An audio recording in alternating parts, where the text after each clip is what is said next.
gustaría, hermanos, que antes de participar de los símbolos podamos leer un pequeño párrafo del Evangelio según San Marcos, el capítulo 14, el versículo 64 y 65. Y ya en este tiempo de vísperas de lo que el mundo cristiano llama Semana Santa, vamos a estar pensando un poquito, no solamente ahora en la Santa Cena, sino también en el mensaje de lo que significa la pasión y muerte de nuestro amado Salvador. Vamos a estar pensando en su sufrimiento, en su sacrificio, pero también pensando en que nuestro precioso Salvador no ha quedado en la tumba, símbolo, y Él transformó ese símbolo de muerte, como es la cruz, en un símbolo de victoria, y la tumba está vacía, y tenemos un Dios que vive y que reina por los siglos de los siglos.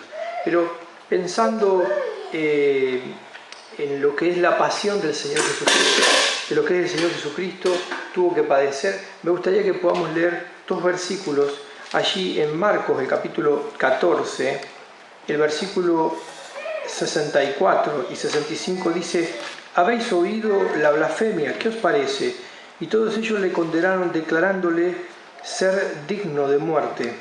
Y algunos comenzaron a escupirle y a cubrirle el rostro y a darle de puñetazos y a decirle: «Profetiza». Y los alguaciles le daban de bofetadas. Hasta aquí nomás en la lectura de la palabra. Me gustaría en esta mañana reflexionar brevemente. Es habitual que pensemos en los sufrimientos físicos del Señor Jesucristo en la cruz, lo que significaron los clavos, lo que significó la corona de espina, lo que significó la lanza que le traspasó.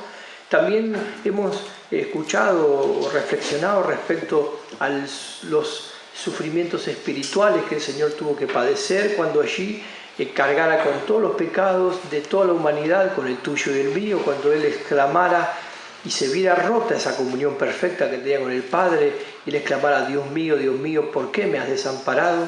Pero brevemente me gustaría que reflexionemos esta mañana respecto a los sufrimientos psíquicos, emocionales, que tiene que ver con la humillación que Él pasó al punto tal de estar reunidos allí siendo juzgado por el Sanedrín, con los ancianos de Israel, de judíos, y bueno, más allá de la condena, de la sentencia, el hecho de escupirle en el rostro, era un símbolo de mucha humillación, de mucha denigración pública.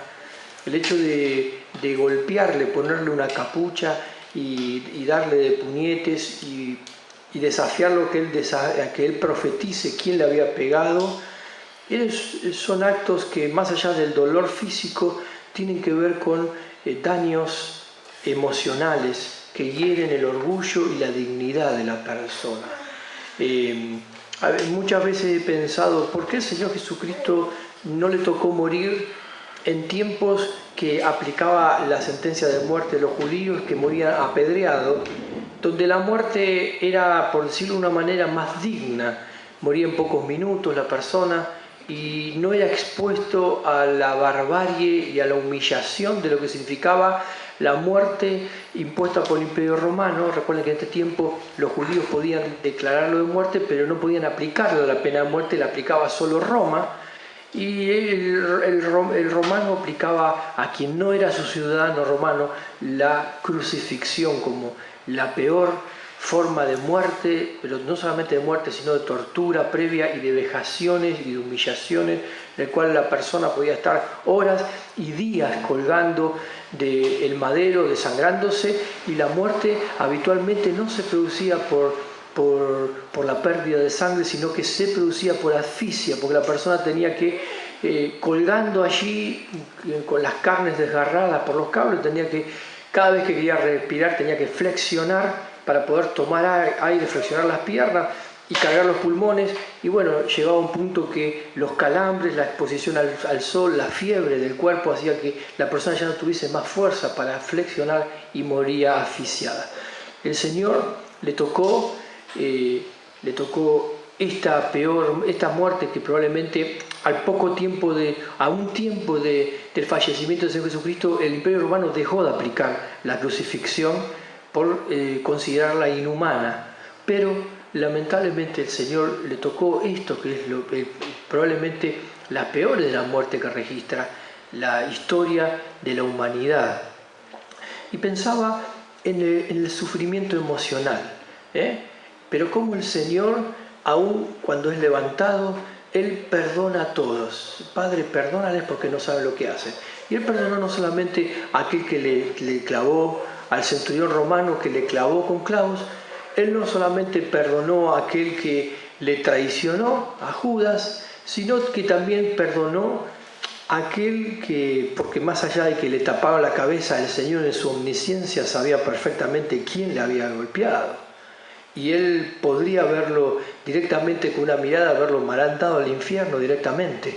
Pero en su gracia, en su amor, en su misericordia, Él lo perdonó. Y yo digo, a veces las heridas corporales, de daños, de golpes, de bofetadas, se pueden perdonar más fáciles que las heridas psicológicas. Hay personas que tienen heridas psicológicas, que le han humillado, que le han vejado, le han faltado el respeto, y esa humillación las ha acompañado por mucho tiempo con una herida que sigue sangrando, que sigue doliendo por dentro.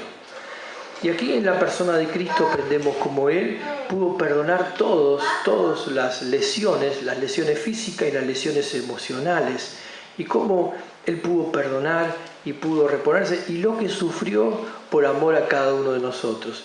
Entonces, yo sé que cada uno de nosotros tenemos diferentes tipos de heridas, gente que también nos ha herido en el tiempo, pero aprender de nuestro amado Salvador cómo Él pudo perdonar todo, las heridas físicas, las psicológicas, el daño de la humillación, quien le escupió.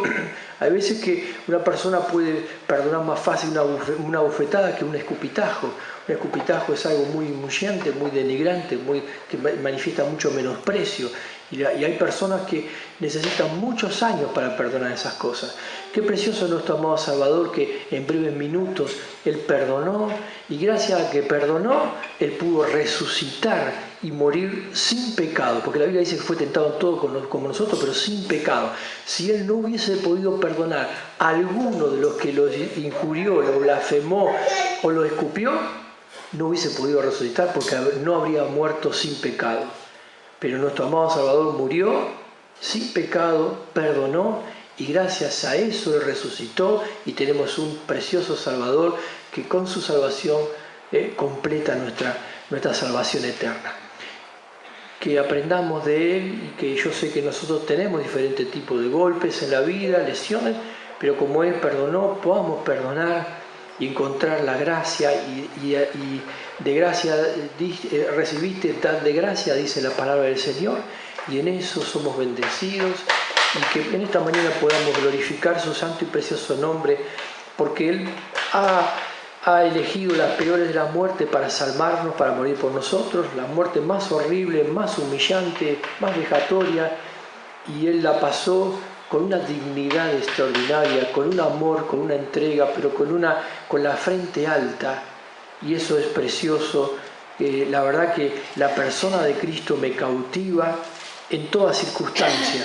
Es extraordinario cuando Él hace un milagro, es extraordinario cuando la gente le sigue y Él no se las cree, sino que desafía a la gente a que crean a su palabra y se comprometan, y si quedan solo con sus apóstoles, Él nunca diluye el mensaje. Él recibe a los niños, porque de ellos es el reino de los cielos, y nunca está ocupado para ellos. Él, agotado, sigue recibiendo a las personas, y Él, cuando sufre y lo humillan, recuerden ustedes que el apóstol Pablo, cuando le pegan en la boca porque había contestado, el apóstol Pablo le dice: el Señor te castigue. Pero el Señor Jesucristo ni siquiera esa contestación. Dice: si yo he dicho algo mal, ¿en qué me equivoqué? Y si no, ¿por qué me golpeas?